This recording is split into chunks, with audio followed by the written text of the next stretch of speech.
Honorable Vice President for his inaugural address, Shri Jagdeep Dhankar ji.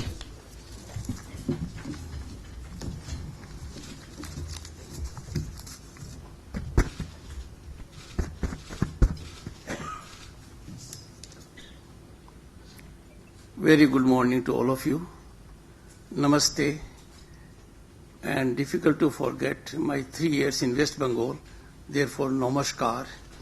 I hope it's correctly pronounced in Bangla. Dr. Sangeeta Reddy ji, past President FICCI. Her discourse has indicated she would have made an excellent lawyer also. While in COVID, she was facing a very challenging situation like all of you. But as an advocate, by virtual appearances, she would have had geometrical fiscal gain, something which I missed because I was governor and she is to be a senior advocate. I was envious of my tribe. They were great gainers, unimaginable gainers, because by virtual mechanism, a senior advocate could appear in a day in 3 high courts and a Supreme Court. Her discourse has indicated all the challenges we faced during COVID, hand-holding that took place, and spinal strength that was reflected by our health workers.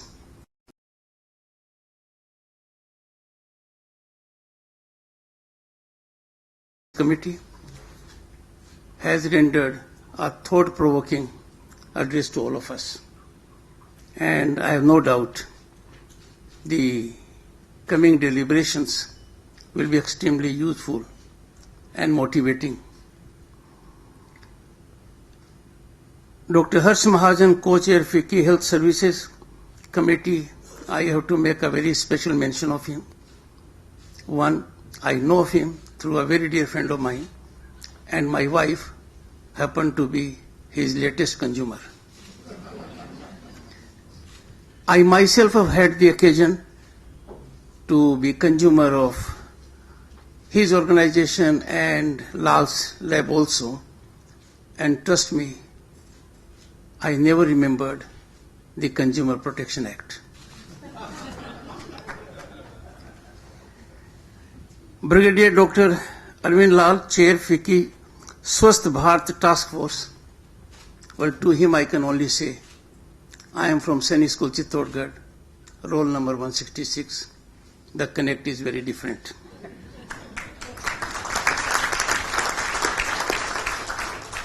Mr. Arun Chawla, Director General FICCI, I remember wherever I go, these permanent fixtures very differently. Others come and go. They are always there to stay. And we have to be on the right side. Distinguished audience, I am indeed privileged and honored for my maiden visit to FICCI, with which I have had a very long association. Thanks to FICCI leadership, I was there in Paris as member International Court of Arbitration. I was part of some committees also. And every time I found on the platform people with knowledge, dedication, and commitment working for the nation. So this FICCI's Healthcare Conference, FICCI HEAL 2022, in the August Company of Leaders and Contributors for National Welfare, is a cherished moment for me for all times to come. The theme, Healthcare Transformation, Driving India's Economic Growth, it could not have been more apt or more timely. Our contemporary needs require real focus on this aspect. This platform, I am sure, will offer a deliberative mechanism where there will be exchange of ideas, where innovation will be spelled out, and transformation will take place. I have no doubt it's going to be memorable for all the participants and again for the public at large. Healthcare undoubtedly is one of the pillars of nation building. It impacts not only economy, but productivity, well-being and happiness of citizens. Imagine a very happy, satisfied family suffering a health jolt and everything goes wrong. So this is one factor more predominant than any other factor, financial or otherwise, that is important to happiness of the family. Healthcare mechanism is also a very robust indicator of health of the nation.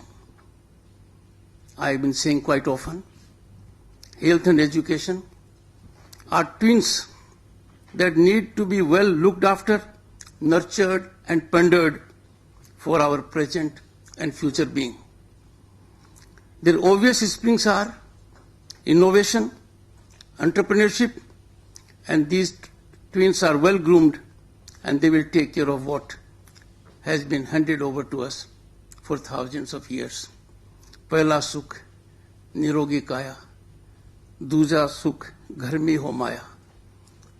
If we don't have the first one, everything is irrelevant. If we have the first one, the second one follows. It is so heartening to note series of governance affirmative steps have generated an ecosystem that now affords ample opportunity to one and all to exploit one's talent and potential. The positive results are a ground reality. As Governor of West Bengal, I had the privilege and honor to head a group of 10 governors to give a report on ease of governance. We had in our team people, all of them more meritorious and experienced than myself. And that was the basis of a very good report. I can appreciate that those who are engaged in helping the nation must not suffer systemic hiccups. They must not suffer roadblocks. They must be allowed to fast-track their ideas meaningfully, seamlessly, without systemic handicap. I am happy to tell you, I share it. The present government for the last few years has been massively engaged in curtailing and combating all these hiccups. And the results are for us all to see. More will happen. Affordable and quality health care are inalienable facets of any vibrant society. I recollect the day when I was an upcoming lawyer. My father was required to be treated for heart ailment. I was lawyer of some repute at young age. I wanted to provide him the best of treatment. The country didn't have. I got in touch with a doctor here in Delhi, and they said one angiogram, if it is there in Mumbai, then Bombay, is acceptable in the UK. We could take our father to the UK. I still recollect Dr. John Wright. It was Princess Grace Hospital, and he had bypass surgery. Something that happens virtually everywhere in the country now through expert hands at affordable price. But Dr. John Wright looked at me, is he on insurance? And I wondered to myself, what's that? And now we have in the country what the Honorable Prime Minister's vision has given us, Ayushman Bharat. That's a big change. The mega health program Ayushman Bharat, trust me, is a great stabilizing force. Otherwise, an ailment of some nature can ruin the economy of a family, which means children can't get good education. And therefore, the impact is being felt. I feel sometimes very sad that in some parts of our country, this very wholesome good scheme is yet to be adopted. I am sure it's a matter of time. Sometimes realization takes long. This has bridged the gap between the rich and the poor in terms of accessibility of healthcare services in the country. And I can tell you, COVID has taught a lesson to us. COVID has made us health conscious. COVID has been a great leveler. COVID was non-discriminatory. It did not recognize religion, caste, creed, nation.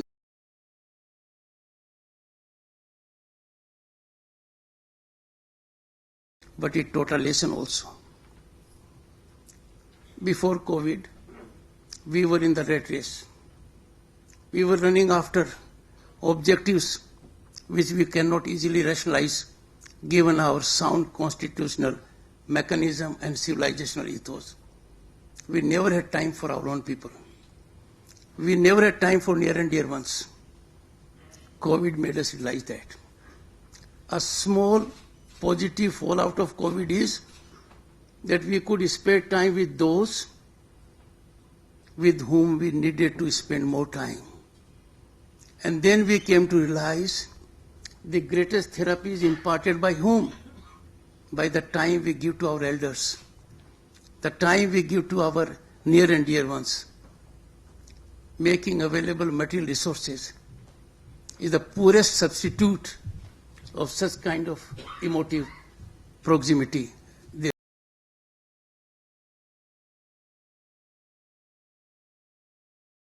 Many lessons and given us an image in the world that while the robust health infrastructure was collapsing in the most developed part being the US or UK,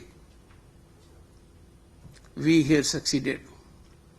To vaccinate 1.36 billion people is not easy twice, and with a booster also. I wonder quite often, and I need to put it to you also, why a small category of people can't share glory of the nation, rise of the nation, achievements of the nation, accomplishments of the nation that are recognized globally. We had during COVID not only challenge of pandemic COVID, we had challenge also from some islands. The vaccination can't work, system has collapsed, we don't have oxygen, people are dying, what are you doing? Not realizing in the process they were inflicting a much more severe pain than COVID. And now they need to reflect. It is one country that not only had such astounding progress in COVID, it also helped several other countries. Smaller nations that look up to us because we as a nation believe in our ethos, Vasudev Kutumbam, and that's what we have done. I will leave a thought with all of you. Look at history. Our country has never thought in geographical expansion. It has always thought of expansion in terms of knowledge. I was being indicated by Sangeeta ji the world scenario about how much GDP goes into health and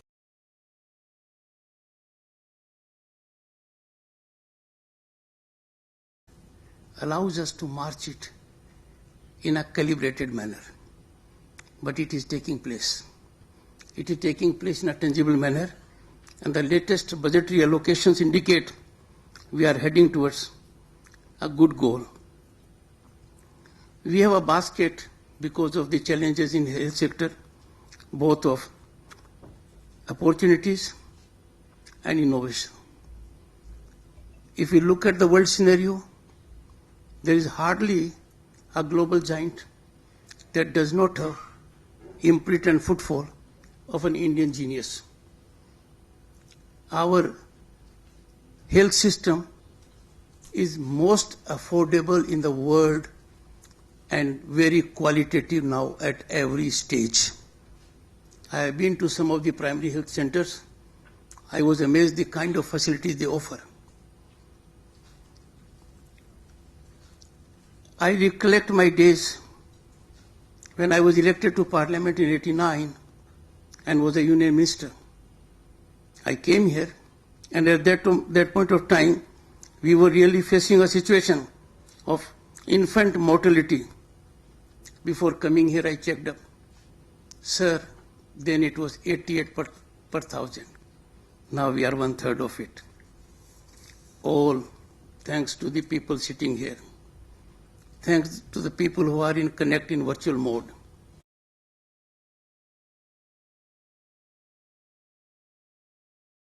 We have been able to attain this. They deal with people who may not be that educated in several segments. And these figures, according to me, are massive testimony and contribution. And these will be on incremental trajectory, I have doubt.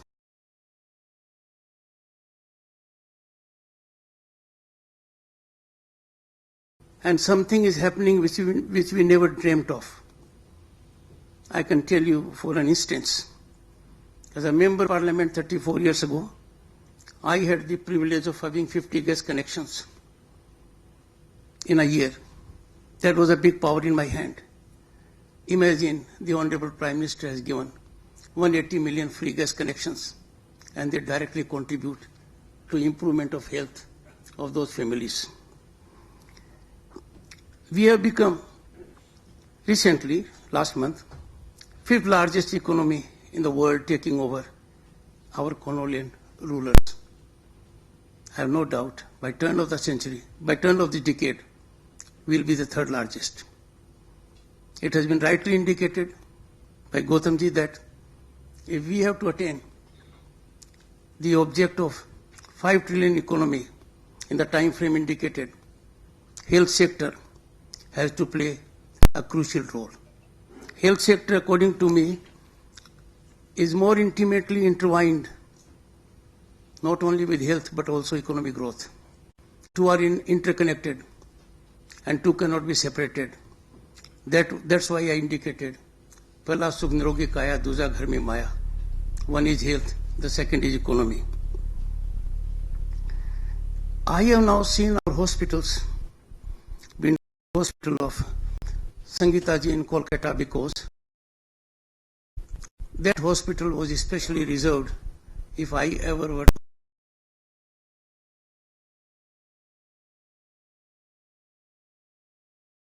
I wish all of you that you also never have the occasion to avail the services of those who are in black uniform, which I wore for more than 4 decades. In terms of employment and skill development, this sector is way ahead of others. People in this sector are very fast learners. And I'm so glad that in 2014 the Prime Minister had a vision and created for the first time in the country a skill development ministry. You directly or indirectly employ about 5 million people already.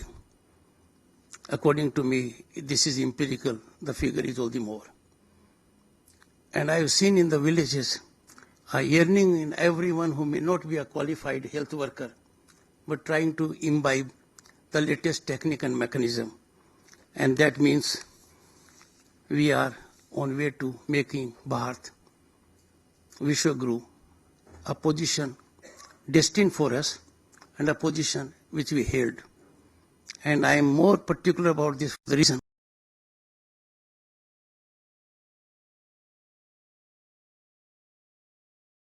to me. I see lot many young boys and girls, they are professionals.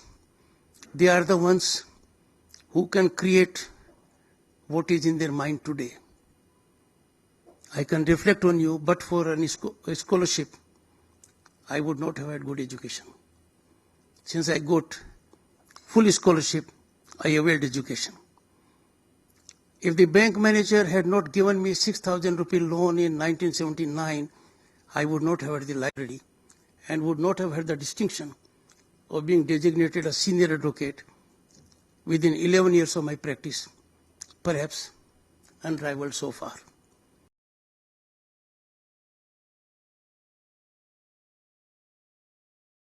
Supported by the state apparatus. Now, there are no constraints. The number of unicorns we have, the number of startups we have, the kind of mind-boggling investment there is, it is from those minds who do not have a succession lineage, who do not have a background of financial spinal strength, but they are those who have in their mind an idea and innovation and are lucky to be living in a country that is mother of democracy and the largest democracy on earth. And never ever please let a thought cross your mind that we are next to anyone. Step out of the country and you will know what is the strength of this country now. Look at the statements that emanate from our diplomats, our top people in world affairs. We have a mind of our own. We are neither guided nor dictated by anyone else, and this argument need not be made because it is known to all of us across the board. A situation which we never imagined we are facing today.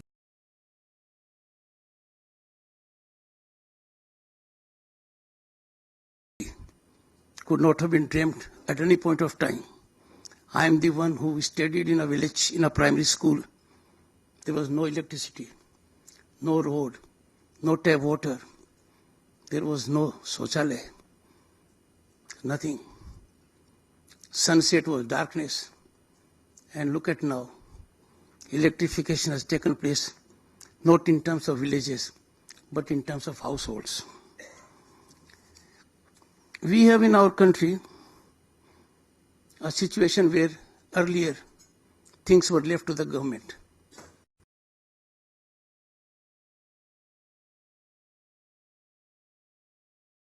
Virtual Connect. You have generated an ecosystem which is very, very accomplished public-private partnership. There are several segments and sectors in which private enterprise has overtaken in quality and quantity the governmental efforts. And that is a very soothing scenario. The demands in health sector are now getting diversified, and all stakeholders need to converge so that the ordinary man manages to have it, as is the trend at the moment, in a most affordable, seamless manner. I can tell you, given our culture, heritage, and human genius in healthcare, we are prime destination of medical tourism. Being in Kolkata, I had the occasion to address institutions that were more than 100-year-old in healthcare, like dentistry. Now, what a soothing idea to any rich person also, anywhere in the world, to come to a place like Kolkata or any other place in this country, enjoy the culture and heritage, and also get the best treatment in this particular line.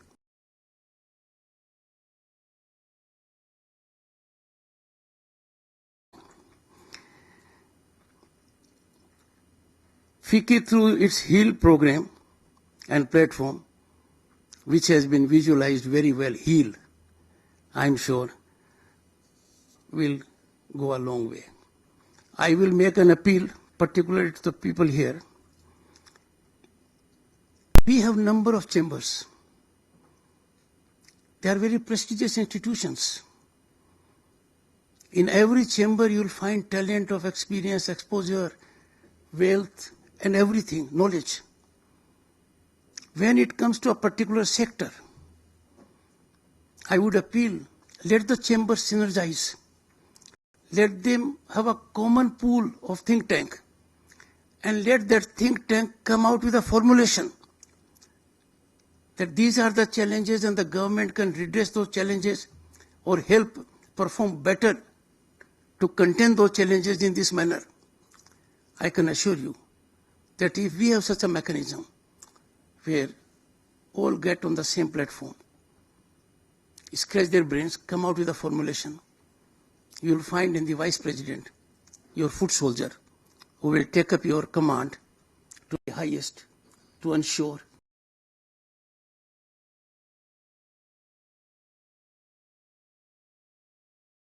public and private, central and state, citizen and government, for our collective dream of universal health care, affordable, accessible, advanced, and quality health care for all our people. Let's work to make Bharat a choice destination for health care. And it has everything we need, including a spiritual part of it, that will give solace to the soul and health care to the body. Thank you so much. I am grateful. Thank you. Extremely thankful to you, Honorable Vice President, sir, for your very warm and